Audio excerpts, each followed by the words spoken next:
Well, welcome and good day, everyone. We, of course, are glad you guys could join us again for another Talk It Over. Of course, we are continuing in our series, Being There, not Been, Being. And again, another excellent message. But before we dive into that, we're going to catch up a little bit. And today, of course, I have my wonderful wife with me, Leanne, joining me for a great Talk It Over. Should be good. So how's your week been? I know, but they won't. So how's it been for you this week? It's been a busy week. I don't know, following up with lots of things. I started a new special project at work, so just trying to get my bearings around that. It's been a good week, though. Yeah.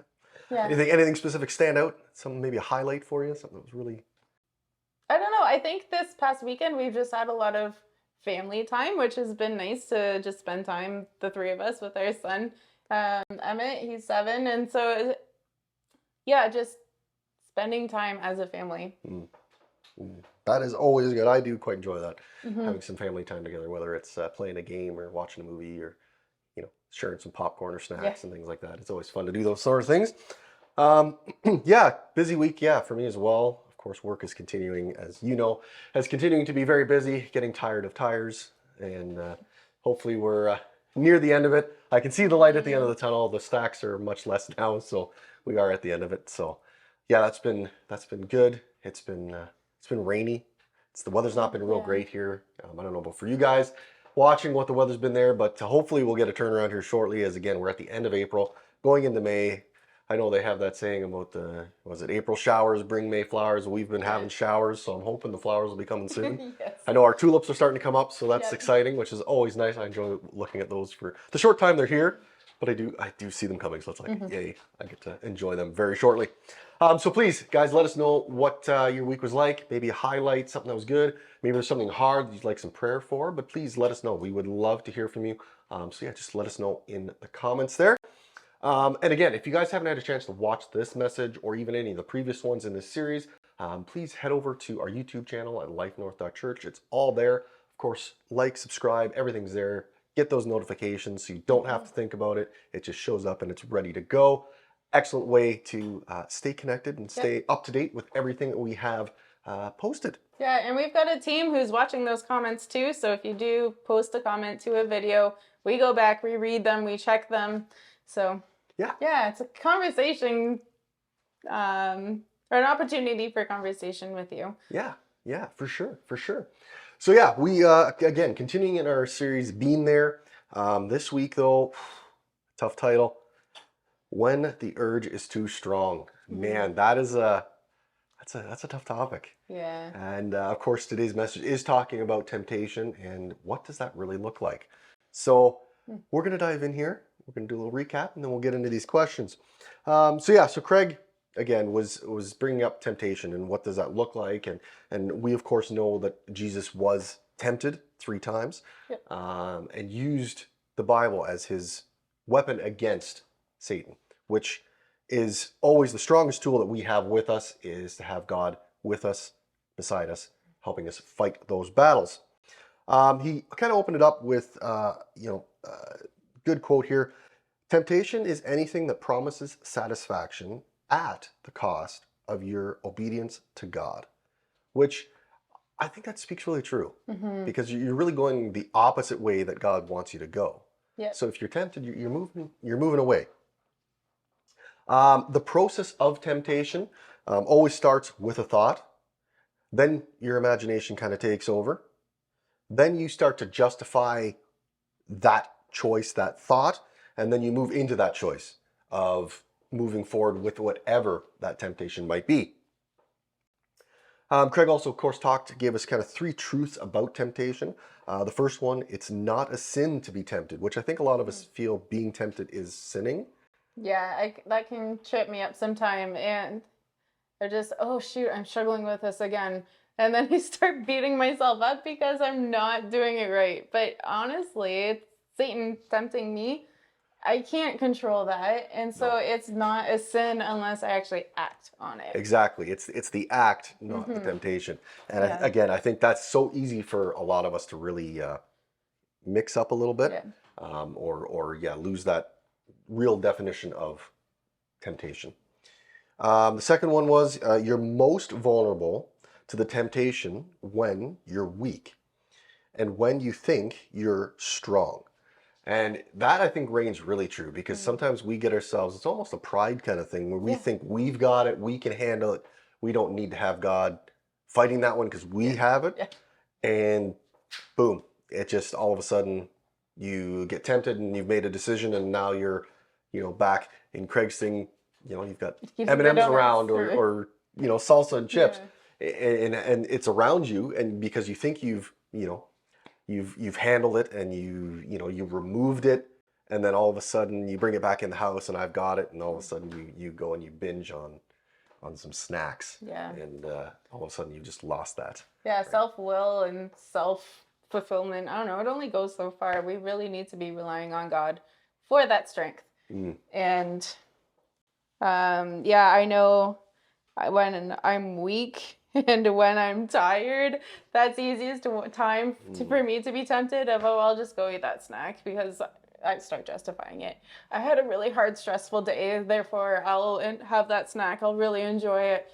And so then it's something good for me to do. You get this idea of, I deserve this because it's been difficult, because it's been hard. I just deserve a little satisfaction right now, right? And we certainly all get caught up in that for sure. It's very easy when, you become, stressed, tired. It's just been a long, busy day. Certainly more easy than when everything just seemed to go really well. It's easy to lose that focus and give into that temptation. The third one is God will always give you a way out. And Craig talked a little bit about that. We have to remember, close the doors, move away, walk the other way. Don't have that junk food in the house. No, don't have it around you. And having that way out, God is always there. That temptation's there because God doesn't tempt us. He can test us, but he won't tempt us. And God gives us that way out, whether it's leaving the situation, whether it's praying and moving, finding somebody to talk to about what's going on, whatever that might be, there's always that way out, and it's always there and accessible to us.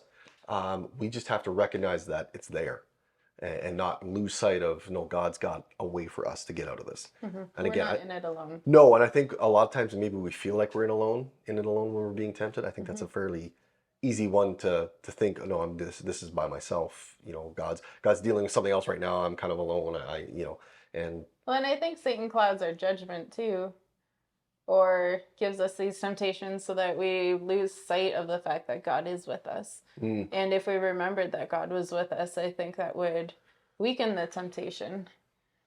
And then it wouldn't be as a strong pull towards whatever is really tempting us, because if we're being tempted, then we never get tempted to go towards God's will. It's something that Satan puts in there so that we turn away from God. Yeah, we pull away, we move away, we give ourselves distance. So we'll socially distance ourselves from God. Yeah. And causing that gap, making it easier for the temptation to take control. Our scripture today is found in Matthew 4, verses 1-3. Then Jesus was led by the Spirit into the wilderness to be tempted by the devil. After fasting 40 days and 40 nights, he was hungry. The tempter came to him and said, "If you are the Son of God, tell these stones to become bread." Yeah, that's a tough one because, after 40 days not eating, I would definitely be hungry. Yes. And that is a great temptation because you're hungry, you're physically wanting something. And Jesus could, turn those stones into bread. He easily could have done that. But it was no. We don't live on food alone by the word of God. And so I think that's an excellent verse to really bring in that God went through, or Jesus went through being tempted. Just like we get tempted, he was tempted. And in those moments of not having anything for 40 days and 40 nights, it would be tough to not give in to that hunger. Yeah, and even just, God allowing Jesus to go through the temptation. Like, God uses those times of temptation or opportunities to test us, and he to grow us and to help us to become more like him. And even Jesus needed to be able to go through that season of tempting and testing. And Jesus, like the verse says, Jesus was led by the Spirit to go into the wilderness to be tempted. So Jesus knew why he was going there and what he was going to be encountering to some degree. And he understood the reliance and the full need to be connected with God through his experiences. Yeah, and that was the way out, right? It was the scripture, the Bible. That is what the way out was. Yeah. And that's, again, God provided that way out, and Jesus chose the word.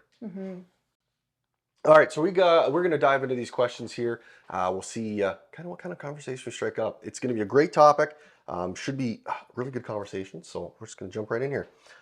So when you think of the word temptation, what comes to mind? What does that mean to you? I think of like, it's a distraction. It's something that takes me away from God and want me to do things that God doesn't want me to do. Like wasting my time just binging through social media feeds or through videos rather than investing into things that are actually really good for my time or building into our son. I'm like, I don't know, it's easy to get tempted. It's something that everybody gets to face. I don't know if you want to say it that way. Has to face. It's an opportunity to learn to rely on God and to turn to his word and to improve yourself so that you can choose the best choice for you. Yeah. Temptation is a very interesting word in how it's used. And for me, temptation is always that I look at it as temporary, and it's a temporary satisfaction. It's a temporary self-promotion. It's not a long lasting, I guess is kind of where I'm heading with that. Is it's only temporary.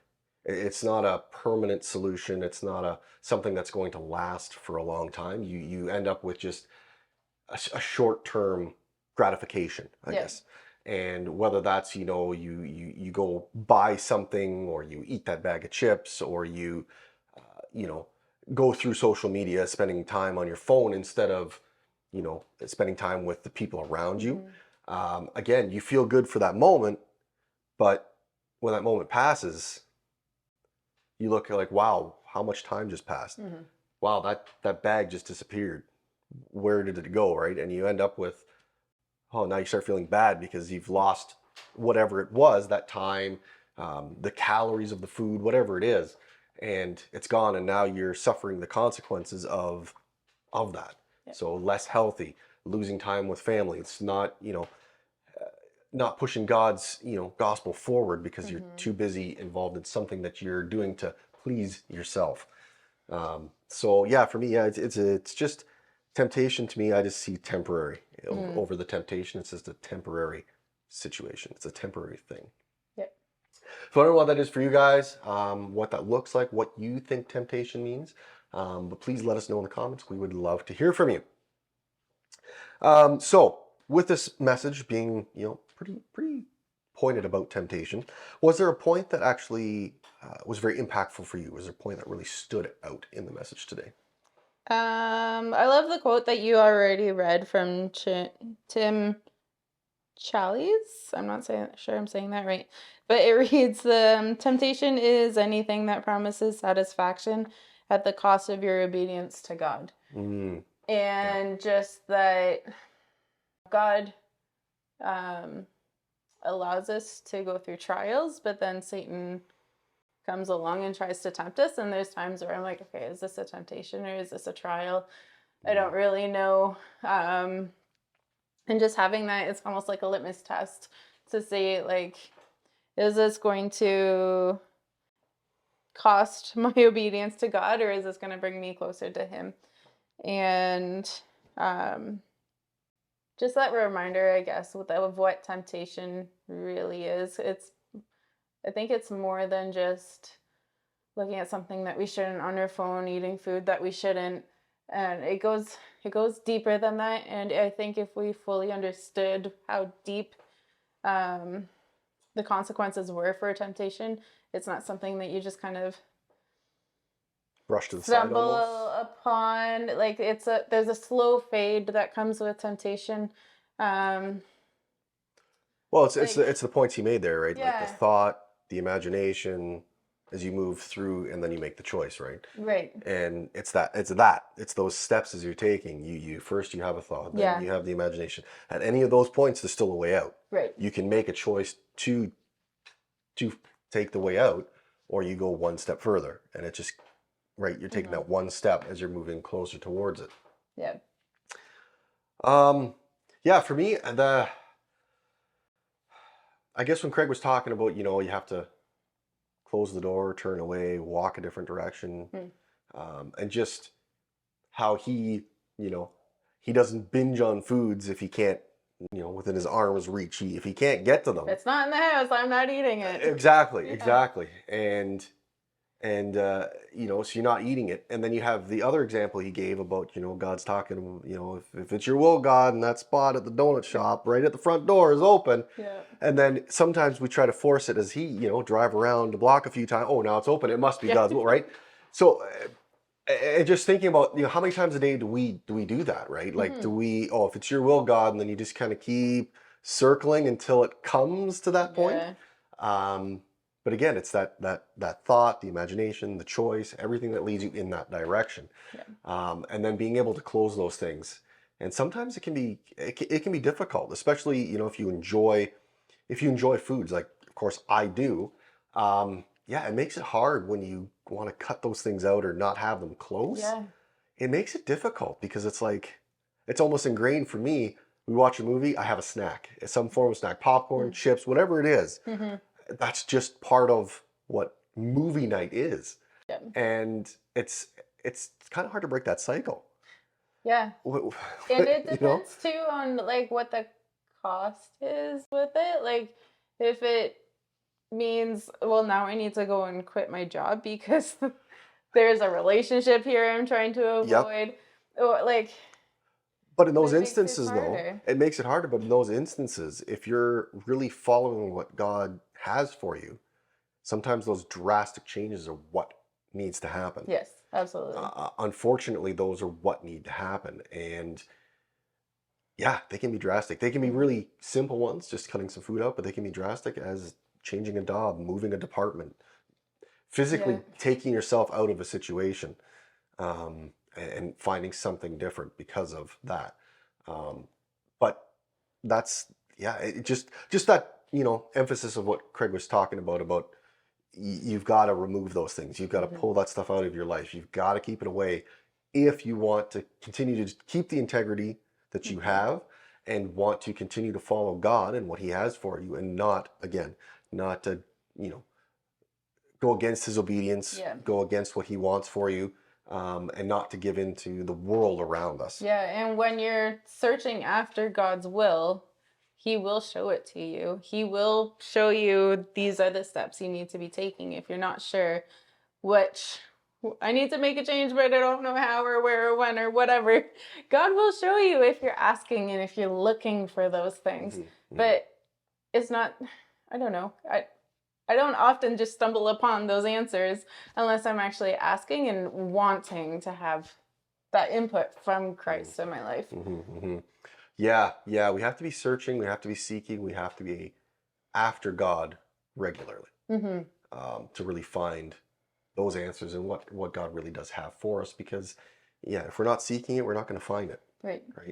It's not just the vending machine. We punch it in and God spits out, here's your prayer, here's your answer, here's your, like that. That's not how it works, right? I mean, once in a while, maybe he will, but it's not a frequent thing. The miracle things, yes, miracles that God can provide and happen, that does happen, but that's not a regular occurrence in daily life by any means. And this is why it's so important to be in a life group and talking to other believers about these things, and also to have the access to the Bible through the YouVersion Bible, the Bible app, which is free for everybody. jump on the Bible app and be reading God's word, and in his love, and in even just through events, I've learned so many things about God and the right paths to take, and just having his word in my back pocket, it makes it so much easier to be able to fight these temptations as they come along. Yeah. Awesome. All right. So continuing in this, idea of tempted, what do you see are the differences between tested by God and being tempted by the enemy? It's a pretty deep question. It is. I think with the being tested by God, God gives you an opportunity To and respond? it's just, well, yeah, sorry. Well, as I'm thinking about this answer, it makes me wonder, does God ever give us opportunities? I don't think he would, to sin. Like, No, I we're would say given not. an opportunity to take the next step to become closer to him. Whereas being tempted to sin means that we're giving up something. Some things always cost something, whether it's going to cost our time or energy or attention. And is the thing that's tempting me, whatever I'm giving my attention and time and energy into, is that going to make me a better person? Is that going to make me closer to God? Is that going to strengthen my relationships? Or is it just going to distract me and take me away from whatever God wants me to do? Yeah. No, I hear you on that one for sure. Yeah, tempted and tested. They almost can seem to be the same. Yeah. Like they can be very close. But for me, tempted is a temporary, immediate satisfaction, gratification in the moment. Right. Tested is something that God is calling you to. I think to me that's the difference. God calls us, in a moment of maybe struggle. Are you going to choose to continue to follow? Or are you going to, not follow what I'm calling you to do? Right. And whether that's, stepping out in faith to invite somebody to church. That's not a temptation. That's No. God giving you a test, a Yeah. challenge that, hey, this person could use this. Can you go do that? Right? And, even testing us in our faith. And I know for us, for our son, it was difficult in moments of trying to figure out where God was in the mix with all that was going on, to try to see him in those stressful, hard moments on making decisions. Where is this going to lead us? Are you even, listening? Are you there, hearing our prayers? Are you a part of what this is? And looking back, he was there. Yeah. It was a test. It was, are we going to continue to be, honoring him in the moment, continuing to do what he's called us to do, not jump ship and just go off and do something totally different, and just really stay on the path that he's got us on. And sometimes those difficult times are the hardest ones to see God in, because that in that moment, feelings, emotion, things really drum up. But for us, I know, well, maybe not us, but for me, for sure, it was a test of my faith. And It was for me too. where do I sit? Am I going to continue to follow, or am I going to stop because I'm not seeing him in the moment? Yeah. And just because, again, we didn't talk about last week, but I talked about last week with Dave about we don't always see God in those moments. Like we don't see him always working behind the scenes in the moment, but he always is working. Yeah. We just don't see him. And just because we don't see him doesn't mean he's not there, and doesn't mean he's not testing us to continue on the path he's got for us. And it's so much more rewarding to look back to be like, oh, actually, God was in that moment. I didn't see him at the time. Yep. And no, actually, I did take the right steps in those moments that God asked me to be faithful. And I did not feel like it at the time, because I don't know. I guess you do sometimes. Yep. But there are times where you just don't feel like it. And those are the times where you really need to sometimes almost just grin and bear it and do what God is calling you to do, whether you actually believe in that moment that that's what the plan is, what you really want to be doing. Yep. Because I think Satan comes along and with temptation of, you know what, actually this would be a lot smoother and more comfortable for you if you just stopped. And that's the thing. If it's smoother and more comfortable for our journey, that's not the plan. No. That wasn't the plan. No. But through that plan, though, we were able to share faith with, non-believers, people who were going through similar situations. Yep. And if we hadn't stayed, firm in our belief in God and the journey he had us on, we wouldn't have met these people. We wouldn't have shared the gospel like we did with them. We wouldn't have given them our story and how we are coming through it. We wouldn't have met them. That would have been a different time. But that's a test. Are we following? Are we not following? Right? And that's part of our journey in those moments. Let us know, guys, in the comments. What's that look like for you? What do you think are the differences between tested and tempted? Because they are super close on how they all come together. Okay, so let's see. I think we got time for one more here. Is there a reoccurring temptation in your life that you need to start fighting? How could you remove that temptation? That's a great question. It is. I get. There's a few that are coming to mind right now for me. I think the biggest one is honestly my phone and just rolling through social media, looking through videos and posts that really don't mean anything to me, but it's fun to look at. Some of them are pretty funny. And so I just, I waste a lot of time on my phone. I think, I try to not do it while my son is around, but there are times where he'll be like, okay, Mom, can you just come and play with me now, please? And just putting my phone down. I don't know, even just having it in a separate room or on the other side of the room so that I'm not tempted to look at it, so that I can be present with the people that are in front of me. Or at the end of the day, I do have my Bible app on my phone. And so the temptation can be read through the Bible app and then put that away and scroll over to Facebook or Instagram, rather than getting out my journal to work through some of the stuff that God's been teaching me through my reading. And so just having disciplines that no, after a certain time, I don't go on Facebook and Instagram. I don't even know if there's a capability to set a timer on your phone, on your apps, that you can't get into them after a certain time of day. Or I know there's a screen time notification. We have the Apple devices that tells us at the end of each week what our screen time is. So maybe we set a goal of only X number of minutes or hours, whatever, on the device during a given week, so that we're just more present and not filling our minds with all of these mindless things that at the end of the day, I'm not any better for watching these silly movies that I think are funny at the time, but in the long run, I'm no better of a person because I would just watch that joke.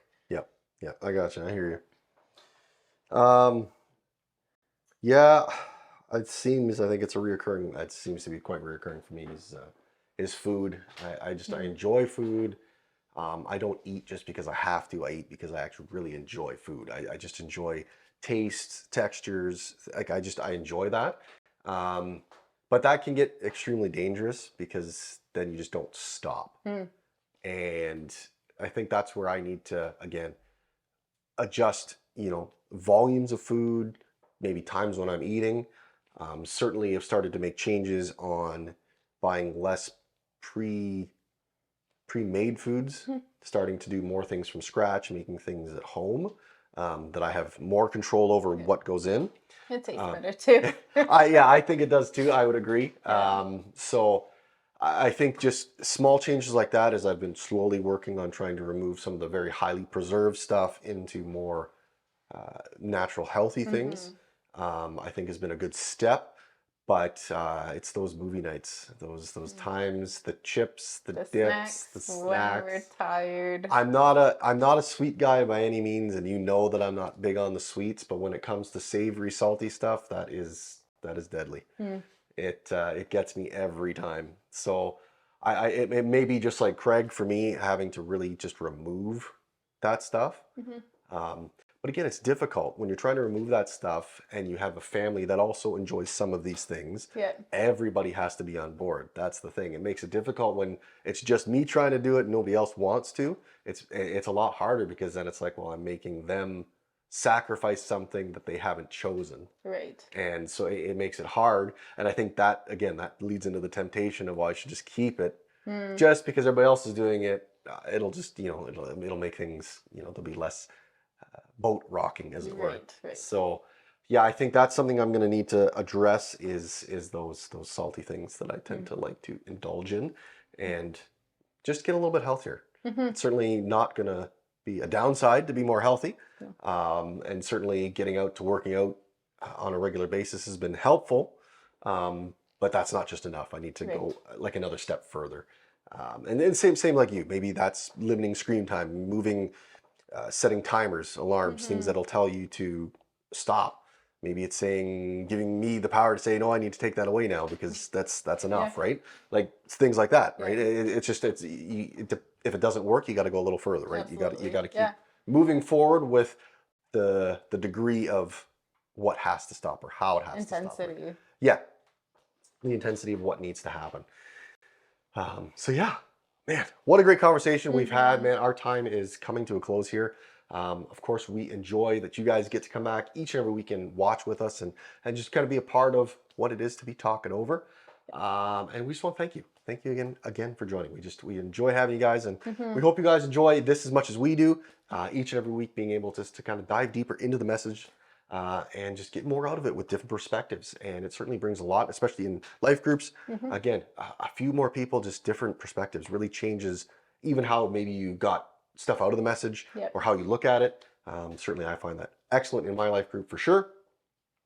And we want to, of course, thank the tech guys behind us, making this, of course, all happen, putting it together, having it available, so you guys have access to it and can be a part of talking over each week. And of course, as we come to our close, we want to remember, whoever finds God finds life.